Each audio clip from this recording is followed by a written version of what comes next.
कैद में थे, कैद में किए गए थे, आपको पता लगा। उन्होंने भगवान से मुक्ति के लिए ये श्लोक बोला था, कृष्णाय वासुदेवाय। उच्चारण करेंगे और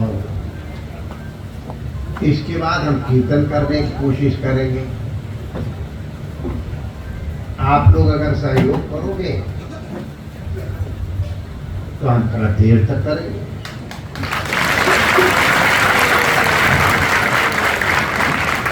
और अगर आप लोग सहयोग नहीं करोगे तो आप जल्दी कर देगा।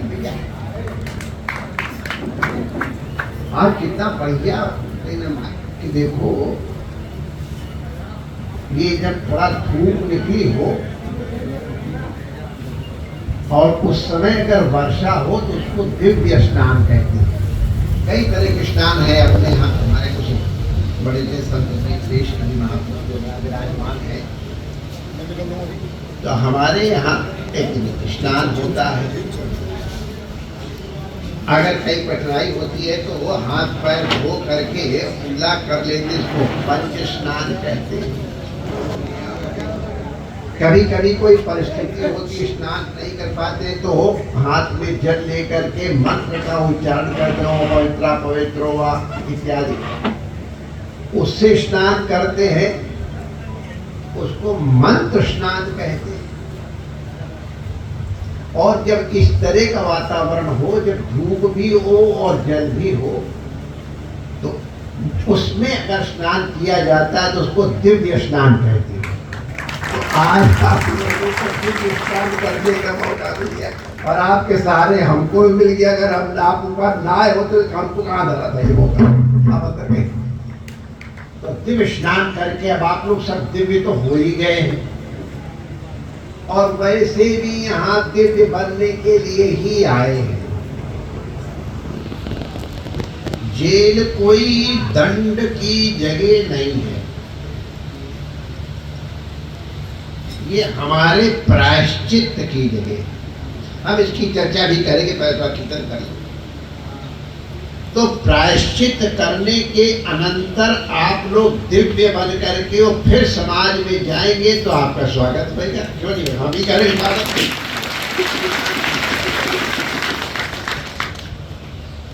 अब आप भीड़ तो बहुत लेके महाराज जी वही हो, जब आप आए हैं जन्माष्टमी के दिन वही हो। अच्छा आप बताओ तब ना, तो हमारा भाईचारा हो गया है। कृष्ण जन्मभूमि हम आए हैं, मथुरा के जेल में लाला पैदा भयो, तुम लोग आज के दिन जन्माष्टमी। अगर तुम कृष्ण जन्मभूमि तुम लोग लाला देखो मौका ही ना मिल दो, और आज देखो हम चल के तुम्हारे पास आ रहे हैं, ये जन्मभूमि ये हमारा तुम्हारा भाईचारा है। हमारे लाला के, हमारे कन्हैया के, वो भी जेल में रहो, चाहे जितनी देर रहो, तो वो भी मथुरा की जेल में रहो, तुम भी मथुरा की जेल में हो, तब तुम कहते थे कन्हैया ने मेरा जोड़ीदार है, वो भी कहेगी। अब हम लोग थोड़ा कीर्तन कर लेते हैं। जो जिनको कीर्तन हमारे साथ करना जोर से करना, और जो ना करता है धीरे धीरे करना, और जिनका मन ना हो चुपचाप सुनना, इतना तो हो ही जाएगा। तो हम कन्हैया का कीर्तन है, और चूंकि वो अब हमारे हो गए जन्माष्टमी के कारण, इसलिए हम कन्हैया को हमरे कह के बुलाएंगे, हमरे। और क्योंकि ठाकुर हैं इसलिए, ठाकुर माने श्रेष्ठ। अभी पहले हम गाएंगे और फिर कोशिश करना। ठाकुर हमरे रमण बिहारी, हमरे रमण बिहारी।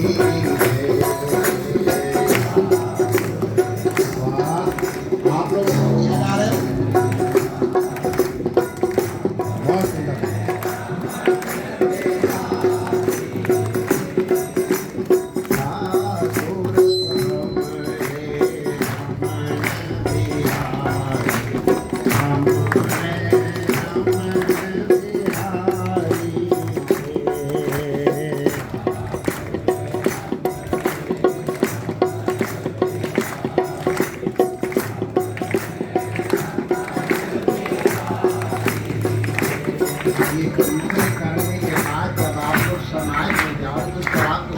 सज्जन लोग इकट्ठा हुए।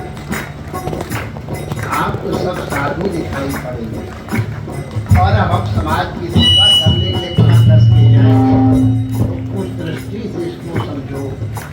साधु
आज कृष्ण जन्माष्टमी का बड़ा पवित्र दिन है।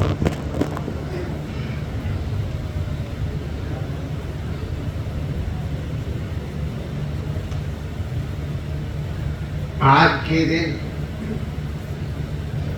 अजन्मा ने जन्म लिया, अरूप ने स्वरूप धारण किया। बड़े बड़े योगींद्र मुनींद्र और देवता भी जिनके पाद पीठ को अपने मुकुट से स्पर्श करने में घबराते हैं, उन्हें हमारे ब्रज की गोपियों ने दे दे गुलचा गाल लाल किए मैं ठाड़ो रहे और रोए। तो अपने बड़प्पन को, अपने देवत्व को, अपने परमात्मत्व को भूल करके कन्हैया यहाँ मिट्टी में आके खेला है। आज का दिन बड़ा महत्वपूर्ण, सारी दुनिया जितने भी आज के दिन जो कृष्ण भक्त हैं वो सबके सब मथुरा की ओर निहार रहे हैं, मथुरा की जेल की ओर निहार रहे हैं, जहां आज रात्रि में भगवान के प्राकट्य का उत्सव मनाया जाएगा। इसीलिए हम आए भैया सौभाग्यशाली, और इसीलिए विशेष करके इस दिन आने की यहाँ कोशिश करते हैं। देखो बच्चों, तुम में से कई लोग तो अपने किसी कृत्य के कारण आए हो, और आप में से बहुत से लोग ऐसे होंगे जो किया तो कुछ नहीं लेकिन पकड़ लिए गए।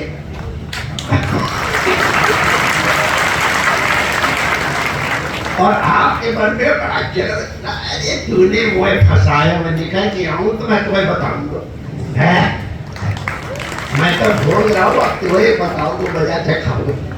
ये मत करना। देखो हम लोग जानते हैं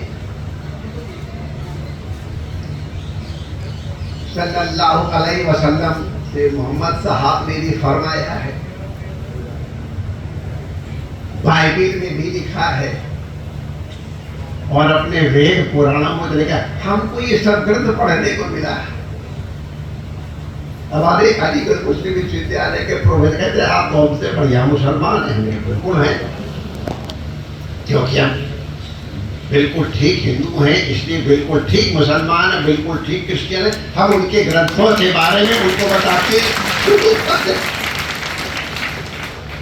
तो हमने हदीस भी देखी है, कुरान भी पढ़ा है, बाइबिल भी देखी है, और अपने शास्त्रों को तो पढ़ना ही था हमको। उन सब शास्त्रों की दृष्टि से आप लोगों को बता रहे हैं।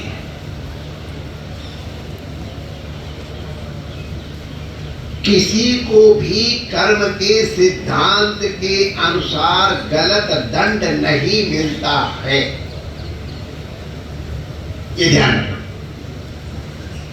अगर जिस दंड के कारण आप यहां आए हो सुधरने के लिए, अगर वो अपराध आपने नहीं किया है तो कोई दूसरा अपराध किया होगा जिसमें आप बच निकले थे।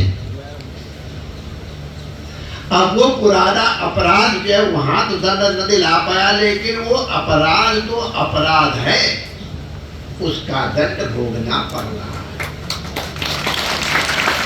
इसलिए मन में एक चीज निश्चित रखना, परवरदिगार परमात्मा सर्वत्र दृष्टि रखता है और सब उसके हैं, बहुत प्यार करता है सबसे। जैसे माँ अपने बच्चे को ले जाकर, कोई उसकी बच्चे को उंगली दिखा दे तो माँ उसकी आंख फोड़ देगी, उंगली काट देगी। लेकिन वही माँ डॉक्टर के पास ले जाती है और डॉक्टर कहता है इंजेक्शन लगाया जाए तो इंजेक्शन लगवाती है। कभी कभी कोई गैंग्रीन वगैरह होता है, एम्पुटेशन मतलब पैर या और कोई अंग कटवाती भी है। तो माँ जब ऑपरेशन करा रही है या इंजेक्शन लगवा रही है या एम्पुटेशन करवा रही है तो ये माँ की करुणा है। माँ अपने बच्चे को बचाना चाहती है, स्वस्थ देखना चाहती, सुधारना चाहती। ये लोग तो सब निमित्त हैं, उसकी मर्जी के बगैर पत्ता नहीं हिलता है। अगर उसकी मर्जी है तब तुम यहां हो, और आज उसकी मर्जी से चकाचक भी होने वाला है।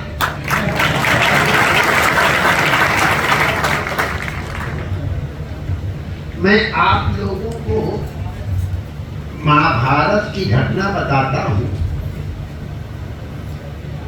कि हम अपने अपराध का ही दंड पाते हैं, इसलिए हम प्राय ये घटना सुनाते हैं। भीष्म पितामह बहुत बहुत बहुत बड़े ऋषि थे, ब्रह्मचारियों में उनका नाम है।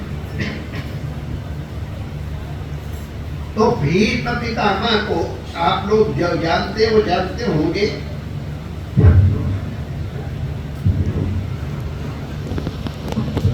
शरसैया माने बाणों की चारपाई कहो या तखत कहो या जो भी कहो, उस पे बहुत दिनों तक पड़ा रहना पड़ा।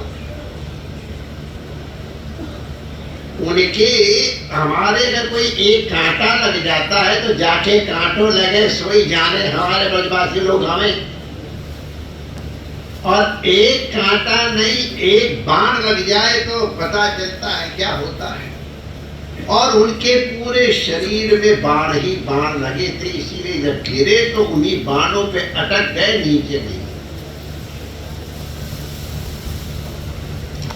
भीष्म पितामह इतने बड़े थे, उनको अपनी इच्छा मृत्यु का वरदान था, जब वो चाहे मरे नहीं तो न मरे। बड़े बड़े ऋषि मुनि विद्वान राजा उनके पास ज्ञान लेने के लिए आते थे। आप लोग सुना देते हैं, याद महाभारत का जो शांति पर्व है वो भीष्म पितामह का ही प्रवचन है। आज भी हम लोग उसको पढ़ते पढ़ाते सीखने के लिए। भगवान श्री कृष्ण के दुनिया प्रणाम करती, भगवान श्री कृष्ण भीष्म पितामह को प्रणाम करते, कहते उनके दर्शन से सब पाप करते।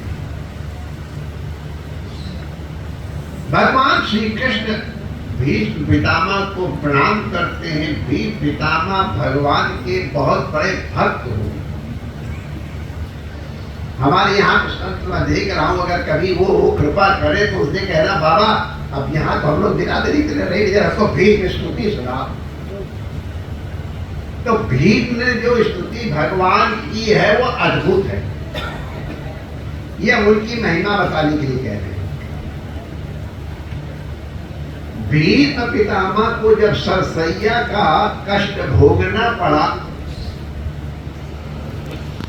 तो उनके मन में आया ऐसा कौन सा हमसे कर्म हुआ है जिसके कारण हमको ये बाणों की शैया पे लेटना पड़ रहा है।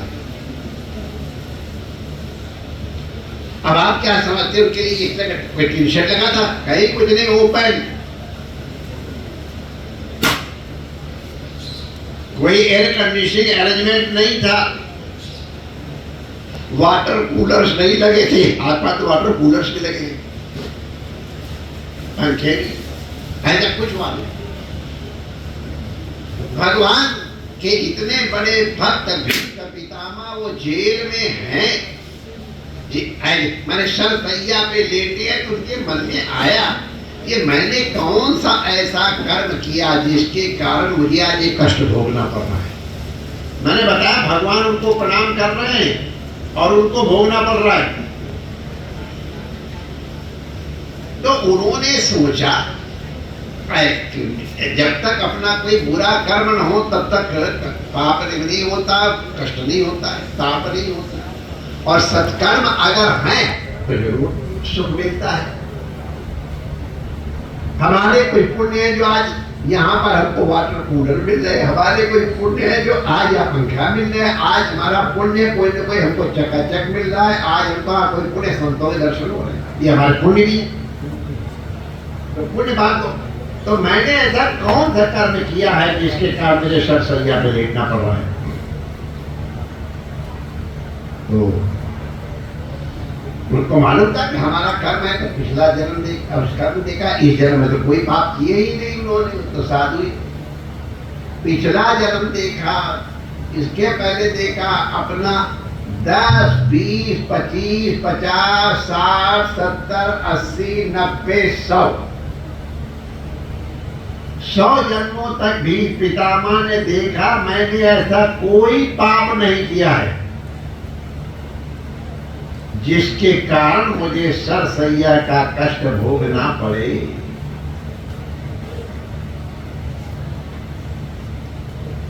अब जब तो दिखाई नहीं पड़ा कर्म, तो उनको लगा कर्म का सिद्धांत क्या हुआ, मैं इस तरह क्यों पड़ा। तो भक्त के और भगवान के बीच में एक बेतार का तार होता है जिसको हम लोग क्या हॉटलाइन कहते हैं। तो उस हॉटलाइन से भगवान को याद किया, भगवान आए। भीष्म पितामह ने पूछा बाबा आज हमारे मन में जिज्ञासा आई कि हमको ये सरसैया का कष्ट क्यों भोगना पड़ रहा है। तो भगवान ने कहा प्रभु बाबा भीष्म पितामह आप तो इतने बड़े शास्त्रों के जानकार हैं, बड़े बड़े ऋषि मुनि आपके पास आके पूछते हैं, आप ये कैसे कह रहे, कोई न कोई कर्म है आपका। प्रभु हमने अपने 1, 2 नहीं 100 पिछले जन्म देख लिए हैं, हमारा ऐसा कोई कर्म नहीं है जिसके कारण सरसैया का कष्ट भोगना पड़े। तो भगवान ने कहा तुम्हारा 100 जन्म तो नहीं हुए हैं, और मैं बहुने व्यतीतानि जन्मानि तो चाहते ना, बहुत जन्म है। हमारा 100 जन्म तक हमारी देखने की सामर्थ्य थी, तो हमने देखी। हमने भी देखा हमारे पूर्वज में एक जन्म की याद है, 3 जन्मों की याद करने वालों को तो मैंने देखा है, उसके ज्यादा होते होंगे मुझे मालूम नहीं, मैंने देखा होते होंगे। भीष्म पितामह 100 जन्मों तक देख पाए। तो भगवान ने कहा मैं तुम्हें दिव्यम ददामि चक्षु, जैसे अर्जुन को दिव्य नेत्र दिए वैसे भीष्म पितामह को सामर्थ्य। उन्होंने देखा 101 जन्म, 102, 103, 104, 108, 110, 111, 12, कहीं कोई कम नहीं। 113वें पहले जन्म में उन्होंने रास्ता चलते हुए एक सांप को अधमरा देख करके उसको मारा। सांप को देख के ही लोग मार देते हैं। सांप उतना खतरनाक नहीं है, हम आपको बताते हैं, जिससे जितना खतरनाक आदमी है।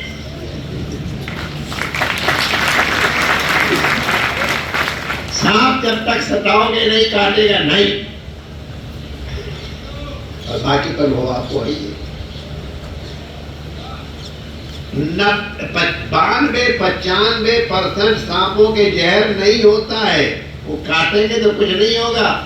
मुश्किल से 4-5% सांप होते हैं जिनके जहर होता है, आदमी भय होता क्या करे, तो देखते ही मार देते हैं। मारना नहीं चाहिए, लेकिन ऐसे खटखट कर सांप अपने आप चला जाए, उसको भी अपने प्राणों की पड़ी होती है बचाने की, उनको भागने मौका दो।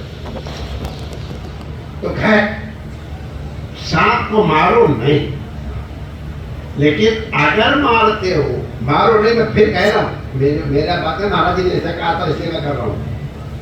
तो सांप को मारो तो ऐसा हमारे यहाँ कहते, उसके प्राण यहाँ बचते हैं, उसके प्राण जल्दी निकलते नहीं, इसलिए उसको धूतर को कुचल देना चाहिए, जिससे उसकी वायु निकल जाए, उसके प्राण चले जाए। और हो सके तो उसको 4 लकड़ी लेकर के जला देना चाहिए, बड़ा भारी पुण्य होता है। अगर सांप में मरा पड़ा हो और उसको उठा करके 4 लकड़ी लगा के जला दो तो बहुत पुण्य होता है। तो लेकिन पुण्य करने के लिए सांप मार करके मत जलाना। तो उस सांप को उन्होंने अधमरा करके और अपने बाण से उठा के ऐसे फेंक दिया एक तरफ। अब आजकल तो हमको उस तरह के बबूल दिखाई नहीं पड़ते। हमने बबूल देखे, उनके कांटा इतने बड़े बड़े कांटा तो मैंने देखे, मैंने यूज किया है। कांटे से कांटा निकालते थे, बचपन में गांव में थे, और एक कांटा पकड़े और दूसरा कांटा तोड़ा और उससे निकाल लिया और दोनों कांटा फेंक दिए।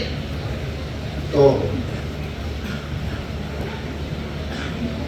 इतने बड़े बड़े कांटे वाले बबूल तो हमको देखते ही नहीं, हम जंगल में ही रहते हैं, सर कहूँ होएंगे, पता नहीं कब बबूल कहाँ चले गए। बड़ी जोर की लकड़ी होती होगी। तो बबूल की कुछ पेड़ कटे पड़े हुए थे, उनके बड़े बड़े कांटे लगे थे। अब उन बड़े बड़े कांटों में सांप को फेंका ऐसे करके, तो उस सांप का शरीर बड़ा मुलायम होता है, बहुत मुलायम होता है। हमको मालूम है क्योंकि हमको अनुभव है, चिपका वो कथा हो। तो मुलायम मुलायम शरीर में उसके बबूल के कांटे यो धस गए। अब अगर बाहर पड़ा तो चील कौआ खा जाते, नीचे होता तो नेवला वगैरह खा जाते, और बबूल के कांटों के बीच में वो पड़ा हुआ था, न चील कौआ खा पाए न नेवला वगैरह खा पाए। अब वहां उसको पानी कौन पिलाएगा? तो उसने बड़े तड़प तड़प करके अपने प्राण छोड़े। भीष्म पितामह कहते तुम ये मेरा पाप है। तो देखो 113 जन्म के बाद भी अपना पाप भीष्म पितामह जैसे महापुरुष को भोगना पड़ा। ये आपको सांत्वना देने के लिए ही केवल नहीं कह रहा हूं, प्रामाणिक बात कह रहा हूं। भीष्म पितामह प्रामाणिक संतों से सुना हमने, ये बात प्रमाणिक। तो जो तुम्हारे हृदय में ये आग जल रही है ना, सारे तोने मोए फंसाए, मैं तुम्हें आके बताऊं, ये आग बुझा। क्योंकि आग कहीं भी जले दूसरे को जलाएगी कि नहीं मालूम नहीं। जिसके हृदय में जल रही वाय तो जला के खाक करेगी। अगरबत्ती जलाने के लिए कहीं कहीं माचिस जलावे। अब अगरबत्ती तो जली नहीं, माचिस तो जल के फूक जाए तो दूसरी माचिस जोड़े।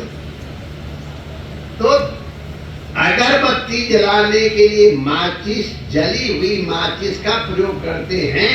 अगरबत्ती जली कि नहीं, माचिस को जलना पड़ेगा। तो तुम जिसको जलाने की कोशिश करने की सोच रहे वो जलेगा कि नहीं वो तो भगवान जाने। इतने दिनों तक तुम तो सुलगते ही रहोगे, जलते रहोगे। क्या करोगे यार जल करके, बोलो।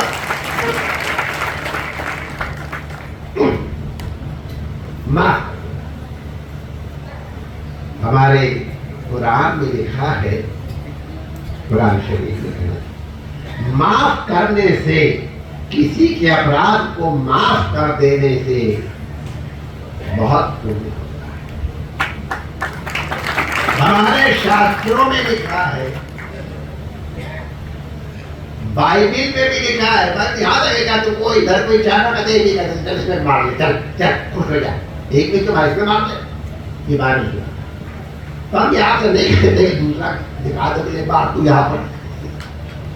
लेकिन हाँ, इतना जरूर कहेंगे कि अपने को जलाओ मत। अपनी आग को आज कृष्ण जन्म के दिन बुझा दो। ये जेल माय डियर नहीं है, ये सुधार गृह है। जेल पुराना नाम है। जेल की विभीषिका कैसी होती थी, अब हम जहां जाकर के देख आए, अंडमान वगैरह गए थे और सुना था, वैसा यहाँ कहीं फिर मौत से घूम रहे हैं हम लोग। नहीं तो यहाँ भी लोहा और यहाँ भी लोहा, और इधर ऐसा तो कोई लोहा हुआ जो कोई बहुत अच्छे होंगे उनकी बात अलग है, बाकी सब स्वतंत्र घूम रहे हैं अपने। यहाँ बढ़िया डॉक्टर की चिकित्सा मिलती, भोजन जैसा भी है ठीक ही भोजन भी मिलता है, डॉक्टर की चिकित्सा मिलती, डॉक्टर हमारे पास बैठे, हर सुविधा। अभी एक माता का बच्चा छोटा है, अब वो माता को किसी कारण से कैद में होना, लेकिन उसके बच्चे को कितना यहाँ का सुपरिंटेंडेंट भी उसको हमारे सामने लाके प्यार दिलवा। तो मैं ये कह रहा हूँ, ये तुम्हारे कन्फाइनमेंट, तुम्हारे प्रायश्चित के लिए। हमने अपराध किया है कि नहीं किया वो एक अलग बात है। अपराध किया है मानो तो उसका प्रायश्चित तो कर ही लेना चाहिए, ये प्रायश्चित का अवसर। और नहीं भी किया है तो जिस कारण से आए, ये सोच लो हमारा ही कोई न कोई कर्म ऐसा है जिसके कारण आज हम यहाँ हैं। इसलिए मन से आग बुझाने की कोशिश करो और अपने सुधारने की कोशिश। यहां से निकल, मैं नाम लेना जा रहा था लेकिन अब कहूंगा नहीं। हमारे पास के गांव का एक छोरा यहाँ रहो, बहुत गुजर है, इतना सुधर गया है कि देख करके हमको आनंद आता है। तो समाज ने तुमको सुधारने का एक मौका दिया है, अपने को सुधारने की कोशिश करो।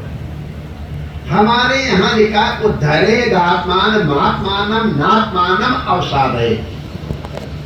दुनिया में कोई तुम्हारो उद्धार ना कर सके। जब भी उद्धार होगा आपको अपना उद्धार स्वयं करना पड़ेगा। आप अपना उद्धार करो, आप अपना कल्याण करो। छोड़ो या जगह करो है, हम अब सुधरेंगे। हम सुधरेंगे तो जग सुधरेगा। अपनी दृष्टि सुधारने की कोशिश करो। अगर तुम्हारी दृष्टि सुधर गई तो तुम्हारी सृष्टि संसार सुधर जाएगा। दो उदाहरण दिए, दुर्योधन को माना जाता है वो बुरी भावना वाला, और युधिष्ठिर को माना जाता अच्छी भावना वाला। ये बात समझा करके फिर हम अपनी बात को रोकेंगे।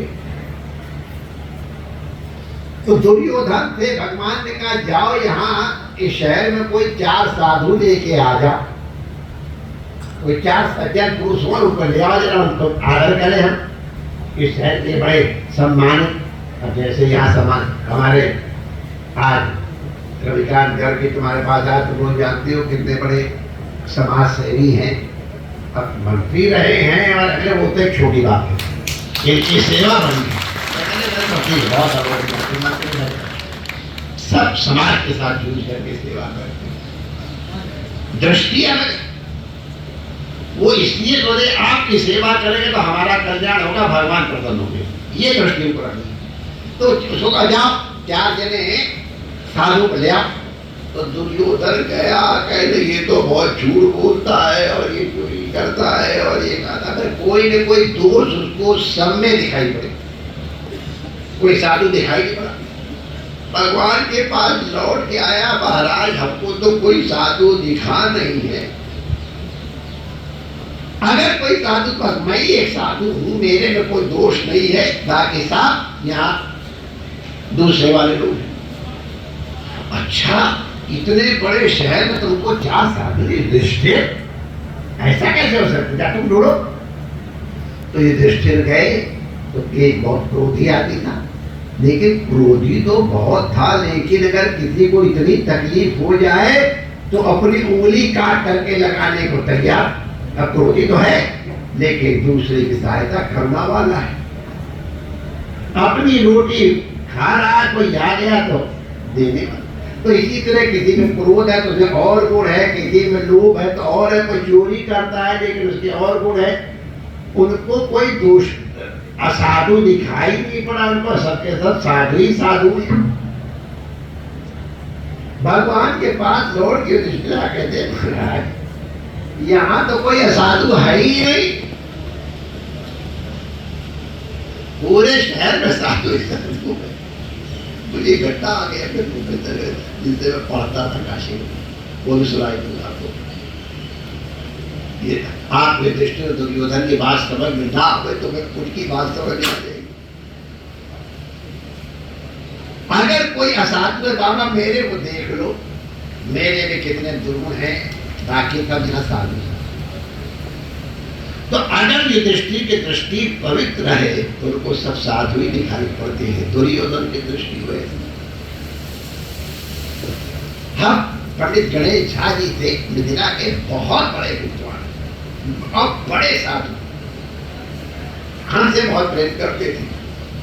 तो वो कहीं बिहार में बस पे जा रहे, बिहार की तरफ जा रहे तो बस में हमें उत्तर प्रदेश हो गए। तो वृद्ध दे करके पंडित गुरुपागी सीट दे दी, बैठे थे। एक दरोगा आ गए और दरोगा भी आकर के बगल में बैठ गए। अब हमसे आके पंडित जी कहते हैं, स्वामी जी अरे हमारे साथ एक दरोगा बैठ गया, आ करके हमसे पूछा कहाँ से आए, काशी से आए। काशी वाले और मथुरा वाले ये अपने को विशिष्ट मानते हैं, यहाँ बड़े स्पेशल लोग हैं। काशी वाले तो अपने को ज्यादा ही बड़ा समझते हैं। तो बड़े गौरव से कहा, अरे पंडित थे, विद्वान, बड़े अच्छे का, हम काशी से आए। तो सोचे प्रसन्न वाला काशी के पंडित हैं। अरे महाराज आप बनारस से आए हो? अरे राम राम, बड़ा बदमाशों का शहर है।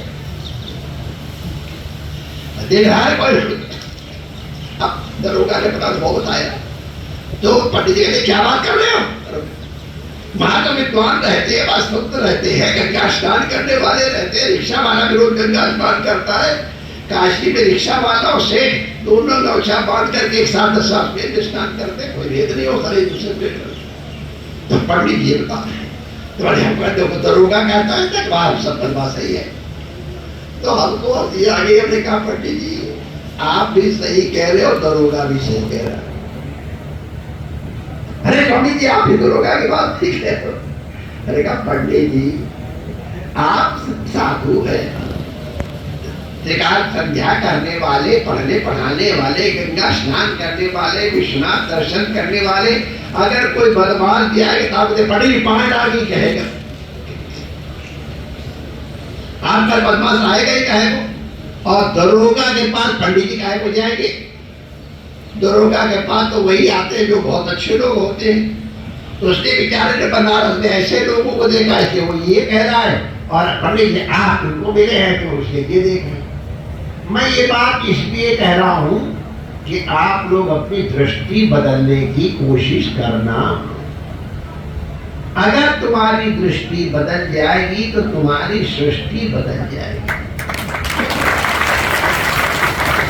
तुम क्षमा करने की कोशिश करो और अपने को सुधारने की कोशिश करो। तुम सुधरोगे तो जग सुधरेगा। तुम्हारे सुधारने के लिए भगवान ने यह व्यवस्था की है। तुम्हारे सुधारने के लिए भगवान ने हमको तुम्हारे पास भेजा है। जिनको बच्चों को बताओ कि अपनी अग्नि को ठंडी करो, क्षमा करके अपने हृदय में बर्फ रखो, ऐसी वाणी बोलिए मन का आपा खोए, और को शीतल करे आपो शीतल हो। मेरे प्यारे भाइयों, हमको मालूम है कि यहाँ रहना कोई बड़ा सुखकर नहीं है, लेकिन एक चीज और भी बता दूं, रहीमन विपदा हूँ भरी। रहीम जी के अकबर के दरबार में बहुत हाई ऑफिशियल थे, बहुत ऊंचे अधिकारी, खानों के ऊपर खान थे। उनका अनुभव बड़ा बहुत मजे हुए। तो वो कहते रहीमन विपदा हूँ भली, जो थोड़े दिन हुए हित अनहित या जगत में जान पड़े सब हो। आप यहाँ आए हो ना, अब आपको पोल पट्टी पता चल जाए कौन तुम्हारा है। जिनको हम अपना समझते थे वो तुम्हारे कितने हैं, और जिनको हम कुछ और समझते थे वो तुम्हारे कितने हैं।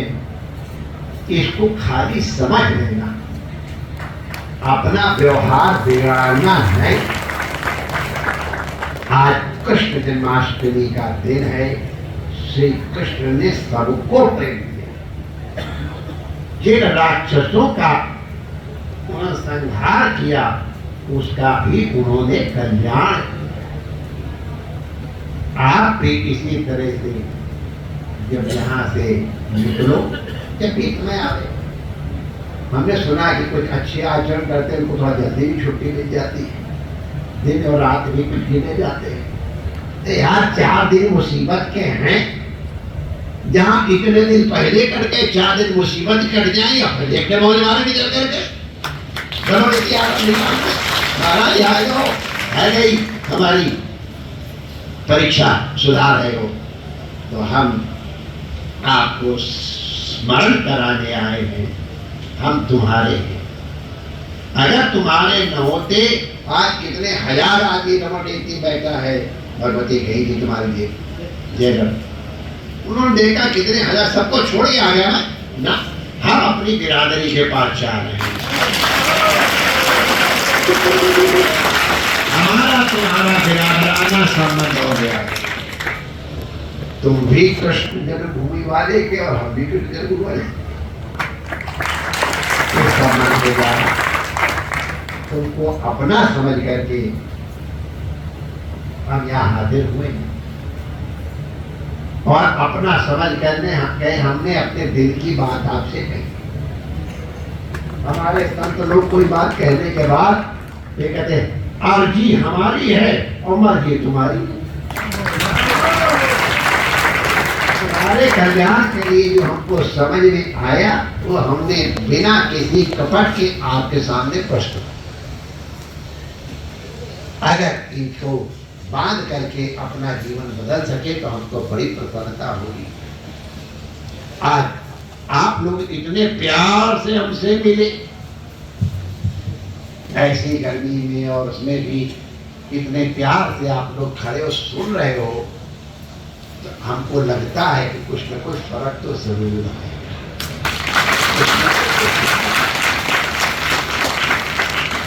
आपके सुधार के लिए आज कृष्ण जन्माष्टमी के उपलक्ष्य में हमारे अधिकारियों ने आप लोगों के लिए बहुत सुंदर प्रसाद की व्यवस्था की है। आप लोग चकाचक करो, हर पेट मौज लो। और हमारे महाराष्ट्र में एक कहावत है, घी गुड़ घिया गुड़ गुड़ बोला। तो घी और गुड़ खाओ और जब गुड़ मुंह में जाए तो मीठा मीठा बोलना।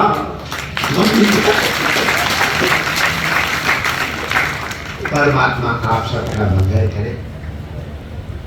अब आप लोग हमको अच्छा लगा बात, सच कह रहा हूँ, लेकिन अब हमको वहाँ भी जाना पड़ेगा।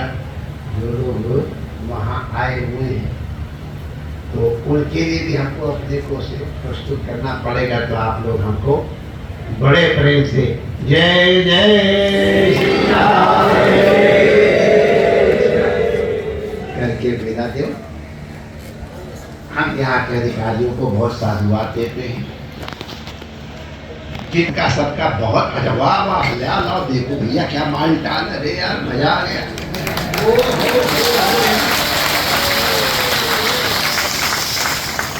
वाह, अब कुछ तो मैं भी उसने दिया। बिरादर लो, तुम्हारे साथ साथ मैं भी ले रहा हूँ। लो, अरे बाबा, इतने बड़े बड़े टुकड़े बनाए। अरे यार, इतने बड़े बड़े वहां थाल में लेके मजा आ गया।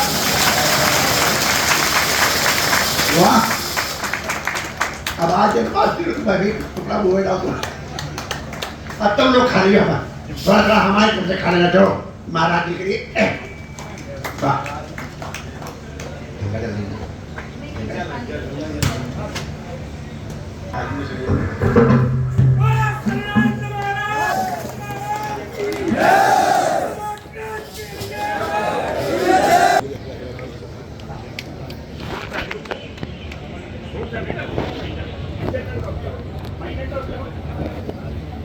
बोलो गुरु सलाम महाराज जी की, सलाम महाराज जी की, महाराज जी की।